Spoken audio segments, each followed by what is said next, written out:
اعوذ باللہ من الشیطان الرجیم بسم اللہ الرحمن الرحیم اولم یر الانسان انا خلقناہ من نطفۃ فاذا هو خصیم مبین۔ کیا انسان نے نہیں دیکھا کہ ہم نے اس کو ناپاک پانی کی بوند سے پیدا کیا ہے تو وہ کھلم کھلا جھگڑالو بن گیا ہے۔ وضرب لنا مثلا ونسی خلقہ قال من یحیی العظام وہی رمیم۔ اور اس نے ہمارے لیے عجیب مثال بیان کر دی اور اپنی پیدائش کو بھول گیا اور بولا کون زندہ کرے گا ہڈیوں کو جبکہ وہ بوسیدہ ہو چکی ہوں گی۔ قل یحییھا الذی انشأھا اول مرہ وہو بکل شیء علیم۔ آپ کہہ دیجئے اس کو وہی زندہ کرے گا جس نے پہلی مرتبہ ان کو بنایا اور بڑھایا تھا، اور وہ یعنی اللہ ہر چیز کا علم رکھنے والا ہے۔ الذی جعل لکم من الشجر الاخضر نارا فاذا انتم منہ توقدون۔ وہ جس نے تمہارے لیے ہرے پیڑ سے آگ بنا دی ہے تو تم اس سے آگ جلاتے ہو۔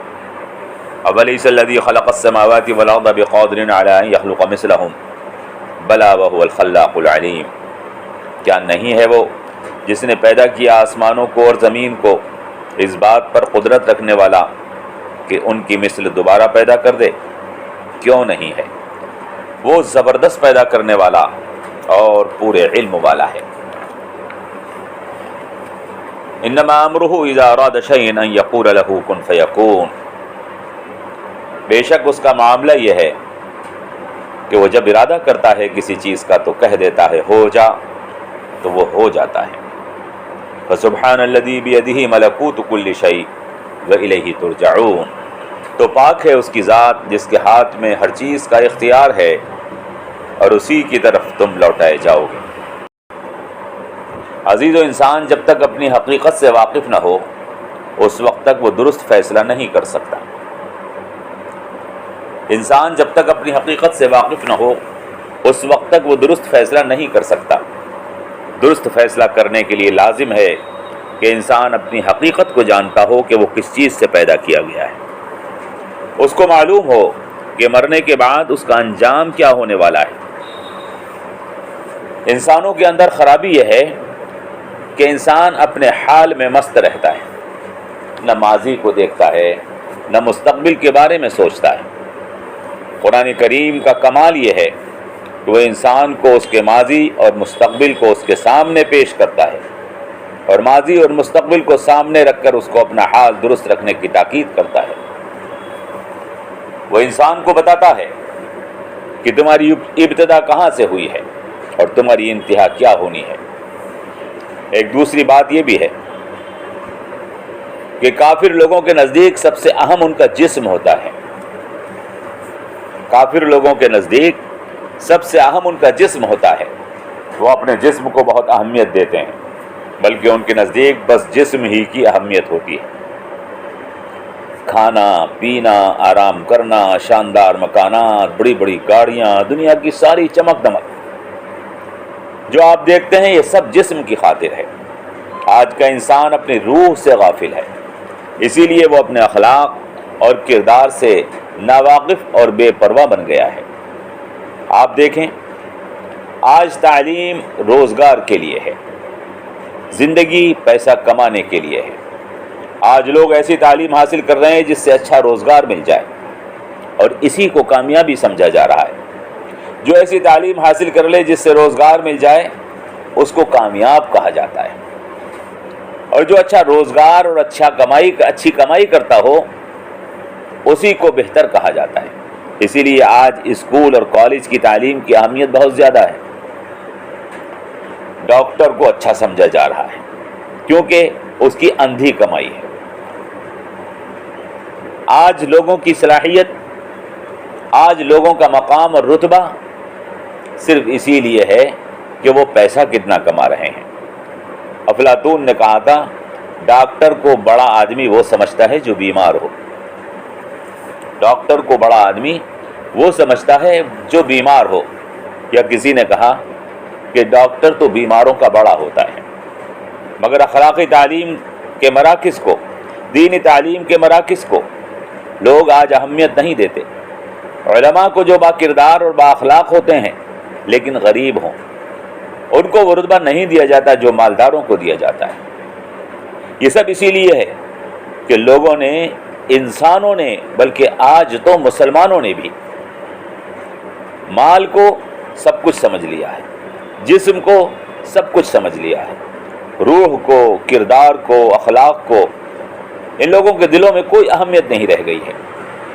تو میرے عزیزو، ان آیات میں اللہ تبارک و تعالیٰ نے ان انسانوں سے خطاب کیا ہے جنہوں نے سب کچھ اپنے جسم کو سمجھ رکھا ہے اور اپنے ماضی کو اور اپنے مستقبل کو بھلا دیا ہے۔ وہ اپنے ماضی اور مستقبل کو بھلا کر اپنے حال میں ایسے مست ہیں کہ آگے اور بعد کا انہیں کچھ احساس ہی نہیں۔ خدا انہیں ان کا ماضی اور مستقبل بتا رہا ہے، انہیں اللہ تعالیٰ احساس دلا رہا ہے کہ اپنے حال کے خول سے باہر نکل کر دیکھو، تم کل کیا تھے یہ دیکھو، اور آنے والی کل میں تمہارا کیا حال ہو جائے گا یہ دیکھو۔ حدیث میں آیا ہے، عاص بن وائل کافر یا عبداللہ ابن ابی منافق، دونوں طرح کی حدیثیں۔ عاص بن وائل کافر یا عبداللہ ابن ابی منافق حضور کے پاس آئے اور کچھ بوسیدہ پرانی ہڈیاں جو چورا چورا ہو رہی تھیں لائے۔ مکے میں عاص بن وائل تھا اور مدینے میں عبداللہ ابن ابی منافق تھا۔ انہوں نے وہ بوسیدہ اور پرانی اور چور چور ہڈیاں حضور کو دکھا کر کہا، کیا یہ جس آدمی کی ہڈی ہے وہ دوبارہ زندہ ہو جائے گا؟ حضور نے فرمایا کہ ہاں وہ زندہ ہوگا۔ وہ ہنسا اور قہقہے لگانے لگا، بولا یہ کیسے زندہ ہو جائے گا؟ حضور نے فرمایا اس کو وہ زندہ کرے گا جس نے اس کو پیدا کیا تھا۔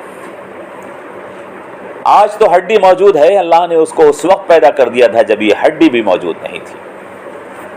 اسی بات کو اللہ تبارک و تعالی یہاں پر بیان فرما رہا ہے، اولم یری الانسان انا خلقناہ من نطفۃ فاذا هو خصیم مبین۔ کیا انسان نے نہیں دیکھا کہ ہم نے اس کو گندے پانی کی بوند سے پیدا کیا ہے، پھر وہ کھلم کھلا جھگڑالو اور انکار کرنے والا بن گیا ہے۔ خصیم جھگڑا کرنے والے اور انکار کرنے والے کو کہتے ہیں۔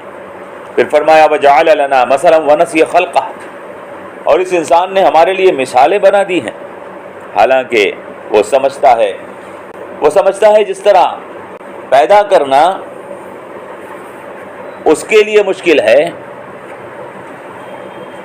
ناپید اور خراب چیز سے کسی چیز کو پیدا کرنا انسان کے لیے مشکل ہے، ایسے ہی اللہ کے لیے بھی مشکل ہوگا۔ اس مثال کو بیان کرتے ہوئے وہ خود کو بھول گیا کہ اللہ نے اس کو ایک گندے پانی کی بوند سے پیدا کر دیا تھا۔ وہ کہنے لگا ہڈیوں سے کون پیدا کرے گا جبکہ وہ چورا چورا ہو جائیں گی؟ قال من یحیی العظام وہی رمیم، آپ کہہ دیجئے یحییھا الذی انشأھا اول مرہ وہو بکل شیء علیم، اس انسان کو وہ پیدا کرے گا جس نے پہلی مرتبہ پیدا کر دیا اور بڑا کر دیا تھا، اور وہ اللہ ہر چیز کا علم رکھنے والا ہے۔ یعنی وہ چیز کو پہلی مرتبہ بھی پیدا کر سکتا ہے، یہ زیادہ مشکل تھا اس کو دوبارہ پیدا کرنے سے اور بار بار پیدا کرنے سے۔ وہ جب کچھ نہیں تھا جب اس نے پیدا کر دیا، تو اب تو پیدا کرنا بہت آسان ہے، وہ دوبارہ پیدا کر سکتا ہے، وہ پیدا کرنے کے ہر طریقے کو جانتا ہے۔ اس اللہ کی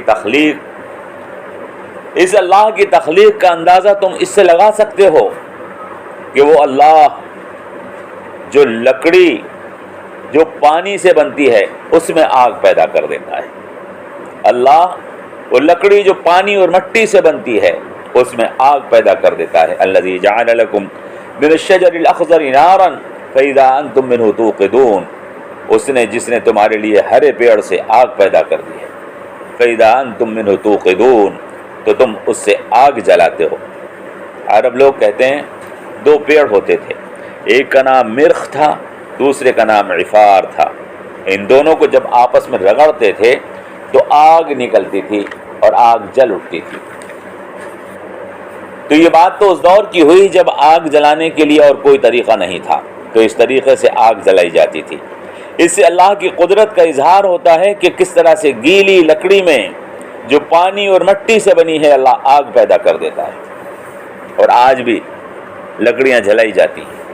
پیڑ جو پانی اور مٹی سے بنتا ہے، اللہ اس میں آگ رکھ دیتا ہے کہ لکڑیوں میں آگ جلتی ہے، اور آپ دیکھتے ہیں کہ جنگل کے جنگل جل جاتے ہیں۔ اللہ وہ ہے جو ہر پیڑ میں آگ پیدا کر دیتا ہے۔ اللہ وہ ہے جو مردہ سے زندہ کو نکالتا ہے۔ اللہ وہ ہے جو زندہ سے مردہ کو نکالتا ہے۔ یخرج الحی من المیت ویخرج المیت من الحی۔ تو کیا ایسا مالک اس بات پر قدرت اور طاقت نہیں رکھتا کہ اس کو دوبارہ پیدا کر دے؟ یقیناً اللہ اس بات پر قدرت اور طاقت رکھتا ہے، کیونکہ وہ زبردست پیدا کرنے والا اور بڑے علم والا ہے۔ فرمایا اس کی طاقت، اس کی قدرت تو ایسی عجیب و غریب ہے کہ جب وہ کسی چیز کو پیدا کرنے کا ارادہ فرماتا ہے تو کہہ دیتا ہے ہو جا، پس وہ چیز ہو جاتی ہے۔ اس کو چیز پیدا کرنے کے لیے انسانوں کی طرح کچے مٹیریل کی کسی لمبی پلاننگ کی ضرورت نہیں پڑتی۔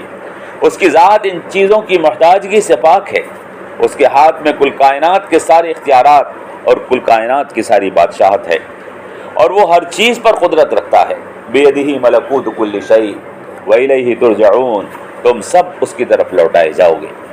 میرے محترم عزیزو، یہاں یہ صورت مکمل ہو جاتی ہے۔ اللہ سے دعا کیجئے کہ قرآن کا دل سورہ یاسین اس نے ہمیں سنانے اور سننے کی توفیق عطا فرمائی۔ اللہ اس کو ہمیں اپنے دل میں اتارنے اور اس کو اپنے دل کا یقین بنانے کی توفیق عطا فرمائے۔ آمین۔ السلام علیکم ورحمۃ اللہ وبرکاتہ۔